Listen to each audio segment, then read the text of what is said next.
What's good, y'all? It's your guy Bendu. So, dog, Katie Halper has been, she does great work. I don't agree with her on everything when it comes to the specifics about, policy and progressives and Bernie Sanders and how we, like she likes to take the nice approach. People like me, Jimmy Dore, Graham Elwood, we don't like to take that nice approach. So whatever. But that's all besides the point. Katie Halper, amazing journalist, does great work. Her and Matt Taibbi show is fucking dope.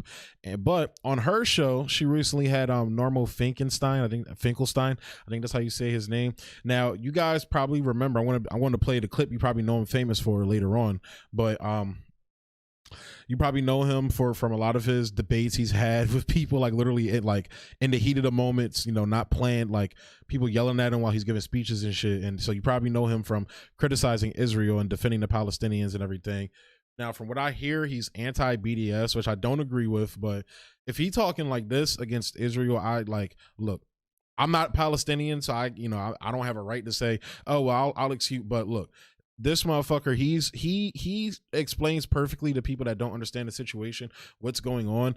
And as a person who is the direct son of Holocaust survivors, like he's talked to his parents, he speaks out about this a lot. So I want to go ahead and play this clip from Katie Halper's show, and I'm gonna give my commentary on it afterwards.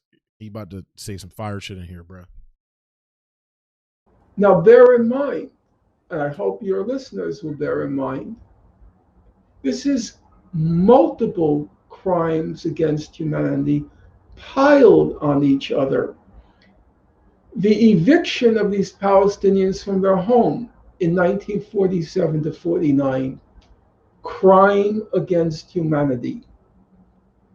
The entrapment of them in this sliver of land, refusing to allow them to leave or to return to the sliver of land. Crime against humanity. The systematic military assaults, the massacres every few years. Crime against humanity. It's this compounding of crimes against humanity that these people have to endure. If you looked at Operation Protective Edge in 2014, 18,000 Palestinian homes were destroyed. And the Israelis justified it by saying the rockets. Do you know how many houses the Palestinian rockets destroyed? I'm quoting to you the Israeli Ministry of Foreign Affairs. One. 18,000 to 1. So I'm going to deny them the right to fire those rockets, which really are essentially an SOS to the world. SOS, help me. SOS, help us. No, I'm not going to deny them that right. And I personally don't believe international law denies them that right. I would be very happy, and I've communicated it, I would be very happy to represent the Palestinian leadership in Gaza in the ICC. I think the law is on their side. You don't like the rockets? End the siege. End the siege of Gaza. Stop the crimes against humanity. As Haggai El-Ad wrote today in the Washington Post, he said, for Israelis, Gaza doesn't exist. That's what he wrote. It's the first sentence. If you can bring it up now. Yeah, I can. Yeah, the first sentence. Read it. This is from the Washington Post. Israel has chosen a two-tiered society. Violence is the inevitable result. Most Jewish Israelis spend their time pretending that Gaza and its 2 million Palestinians have fallen off the face of the earth. The besieged civilian population, the polluted water, the denial of exit permits, even for essential medical care, the endless ways in which Palestinians in the Gaza Strip are humiliated by Israel day in and day out, all are largely invisible to the Jewish half of the population living between the Jordan River and the Mediterranean Sea. invisible until once every few years the sirens and the rockets serve as a terrible awakening. Exactly. If you don't have the rockets, nobody gives a damn about them. So what are they supposed to do? Just lay down and die? So they fire the rockets? So somebody remembers there are people there, 1 million children? They have that right. They have that right morally, and in my opinion, they have that right legally. So don't scold the people of Gaza. Don't scold the people of Gaza because they want to live. The Israelis want to go on their vacations. They want to hang out at their beaches. They want to go to their discos. They want to go clubbing. Too bad. You're not going clubbing. You're not going clubbing. You're going to have to deal with these people. You're not going to get me to condemn it. I am happy that they're fighting back. They give dignity to what it means to be a human being.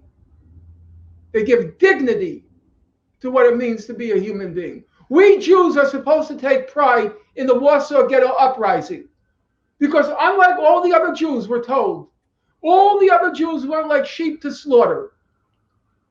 But the Jews in the Warsaw Ghetto Uprising, we're supposed to be proud of them. That they gave us dignity, that they resisted the Nazi oppressors, murderers. But the Gazans, they're supposed to go like sheep to slaughter. They're just supposed to languish in that prison, languish in that concentration camp, and the Israelis are supposed to carry on like they don't exist. They're supposed to be allowed to carry on like they don't exist. No. Sorry.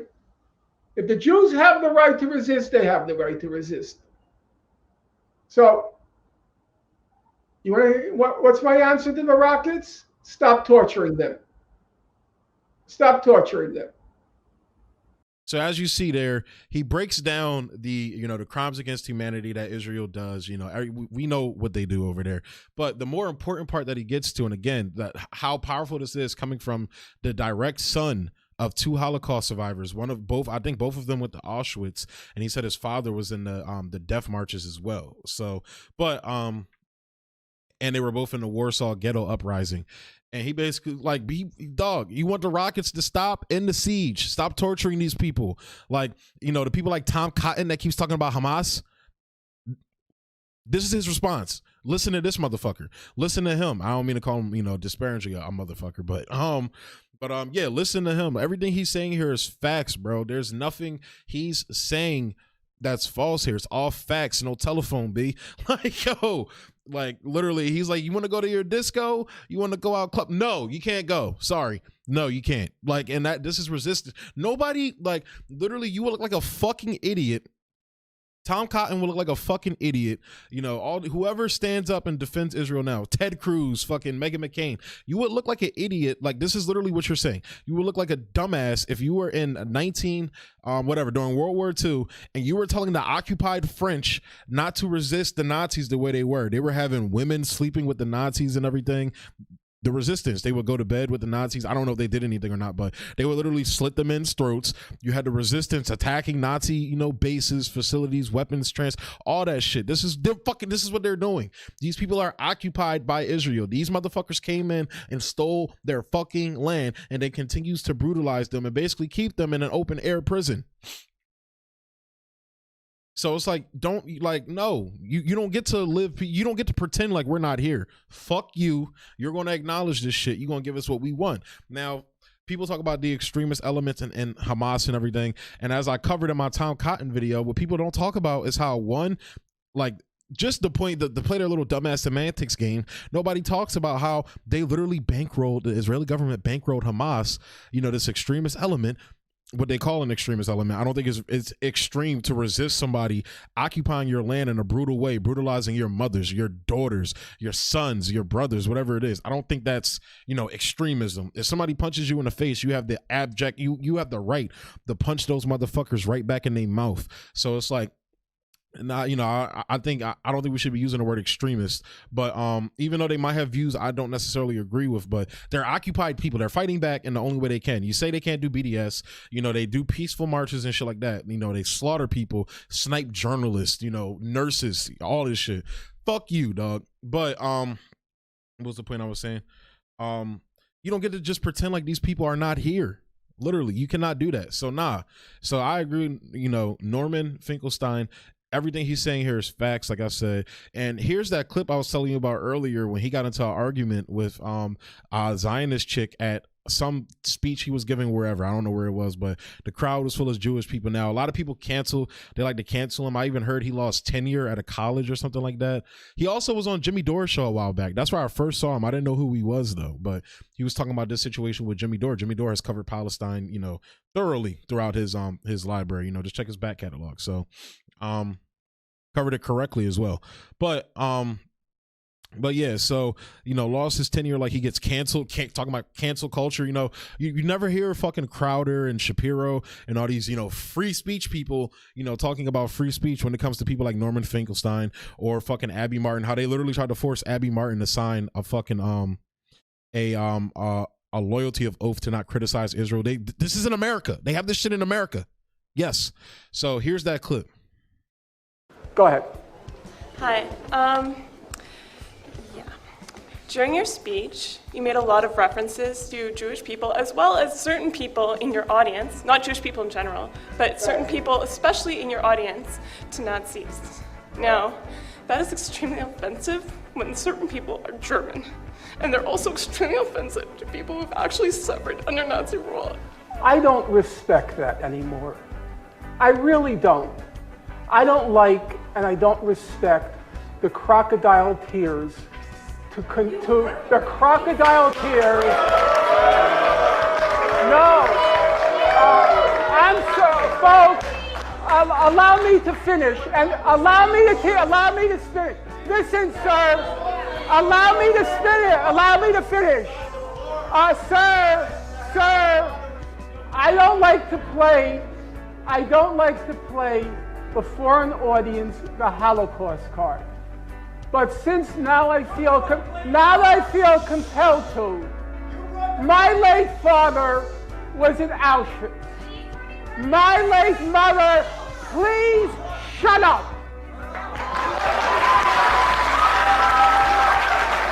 My late father was in Auschwitz.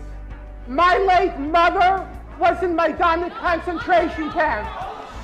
Every single member of my family on my father's side,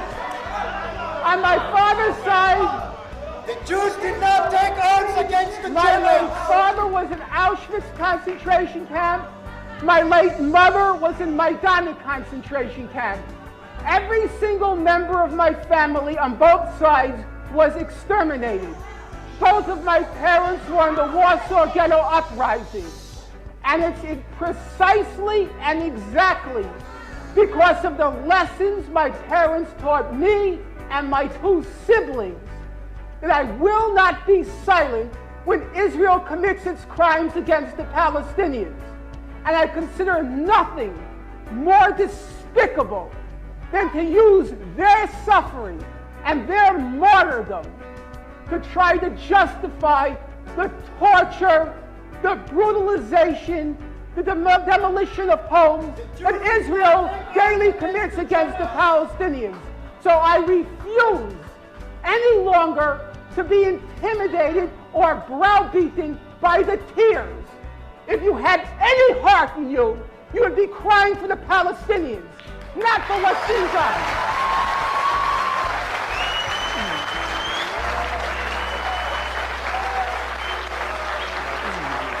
What? Can I just calm the audience down?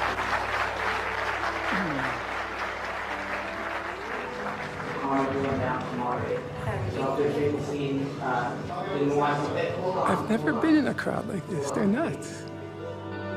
And again, you know that he brings that energy. He ethers this whole crowd here too. Like, stop giving me the crocodile tears. Stop with the bullshit. I don't want to hear it. Stop torturing those people. And that's just straight up what it is. So, man, everything he said here was true. There's nothing more I can really say. He said all the words I had to say. He was like, shut up. You shut up, yo, bro. I'll fuck with that type of energy, bro. But yeah. So I'm gonna go ahead and close the video out there, guys. Thank you for tuning in. As always, if you're on YouTube, show love to the channel. Hit that thumbs up button. You know, like, comment, subscribe, and share. Emphasis on all that, because y'all know YouTube is out here shitting on the channel, you know. So definitely show love to the independent media channels and everything, all of them, not just me, all of them. Frank Analysis, Unapologetic, all of them. Graham Elwood, even though they're bigger, but still independent media. Support all of them and show love. You're on Odyssey, keep up, you know, the work of showing the love there as well. And, you know, I've been talking about it a lot. You know, this is probably going to be the last video where I talk about it, because I don't like being on here talking about this shit like that. But you probably noticed in the link down below, I have in the description box, I have my Patreon. I finally made a Patreon and everything. I'm going to be doing written pieces on my guy's website, my guy High Media, Haggard Innovations. I'm going to be doing some written opinion pieces on there. And I'm also going to be putting pieces on my Patreon as well. It's not going to be behind the paywall, but, you know, if you can, just show love, support the channel that way too. You know, every little bit helps, so support the channel there as well. I'm planning on, you know, making some big moves with the channel and everything, so stay tuned for that. I'm gonna be making some announcements soon. I'm still putting shit in motion. You know how it go. You know how it is. Y'all know I'm lazy, but yeah, so just keep showing love, man. I appreciate y'all shouting me out. Somebody on Twitter shouted me out to Slow News Day. Like, he was asking about content people, you know, independent content that needs to be shown love. So, you know, I thank you guys for doing that. I appreciate it. So yeah, we're going to go ahead and close it out there. Peace.